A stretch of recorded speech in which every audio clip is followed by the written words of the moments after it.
পৰীক্ষা হ'বই।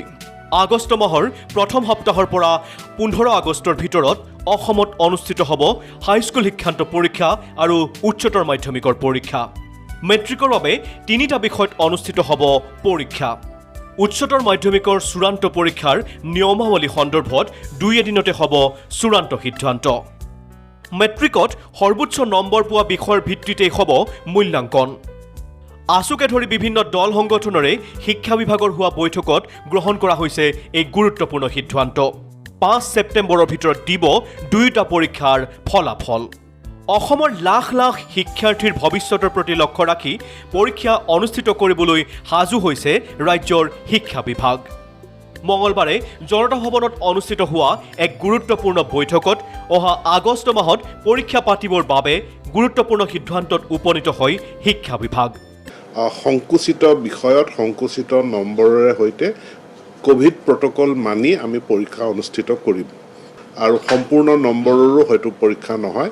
যদি আমি 5 ছেপ্টেম্বৰৰ ভিতৰত যদি প্ৰক্ৰিয়াটো সম্পূৰ্ণ কৰিব লাগে আৰু জুলাই মাহটো যদি পৰিস্থিতিটোৰ আমি আৰু উন্নতি ঘটাৰ কাৰণে আমি কাম মনোনিৱেশ কৰি থাকিব লাগে, তেনেহ'লে আমাৰ মাজত যিটো উইণ্ড' আছে বা যিটো সময় আছে য'ত আমি পৰীক্ষা অনুষ্ঠিত কৰিব পাৰিম, সেইটো 1 আগষ্টৰ পৰা 15 আগষ্ট।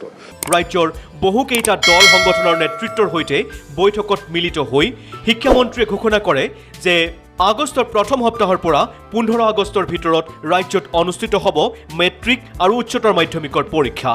হয়তো বিষয় আৰু সময় হ'ব পাৰে সংকুচিত। 3টা বিষয়ৰ ওপৰত অনুষ্ঠিত হ'ব মেট্ৰিক। যিটো বিষয়ত সৰ্বোচ্চ নম্বৰ পাব সেই নম্বৰকে দিয়া হ'ব অন্য বাকী থকা বিষয়কেইটাত।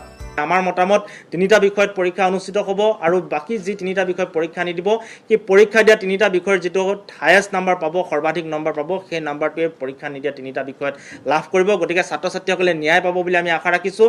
আমাৰ এটাই প্ৰস্তাৱ আছিল যে যদি ছাবজেক্ট সংকুচিত কৰা হয় তেতিয়াহ'লে 3টা ছাবজেক্ট, যিকোনো 3টা ছাবজেক্ট ছাত্ৰ ছাত্ৰীয়ে নিজে চইচ মতে বাছনি কৰি পেলাই 100 নম্বৰৰে পৰীক্ষা, 3টা ছাবজেক্ট 3 দিন পৰীক্ষা পাতি পেলাই এই পৰীক্ষা মানে সম্পন্ন কৰিব পৰা যাব আৰু এইটোৱে এটা উত্তম মডেল বুলি আমি বিবেচিত কৰিছোঁ।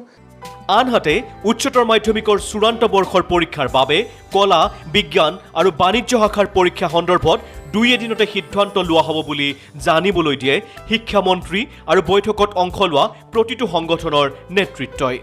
আগষ্ট মাহত পৰীক্ষা অনুষ্ঠিত কৰি 5 ছেপ্টেম্বৰৰ ভিতৰত দিব লাগিব ফলাফল।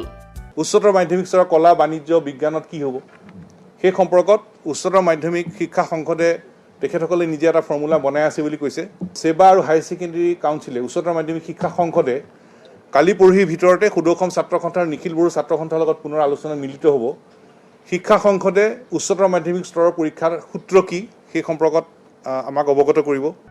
অৱশ্যে পৰীক্ষা অনুষ্ঠিত কৰাক লৈ মুখ্যমন্ত্ৰীৰে উচ্চ পৰ্যায়ৰ আলোচনাত মিলিত হৈ অহা 10 দিনৰ ভিতৰত শিক্ষামন্ত্ৰীয়ে ৰাজ্যৰ শিক্ষাৰ্থী আৰু অভিভাৱকক দিব চূড়ান্ত সিদ্ধান্ত।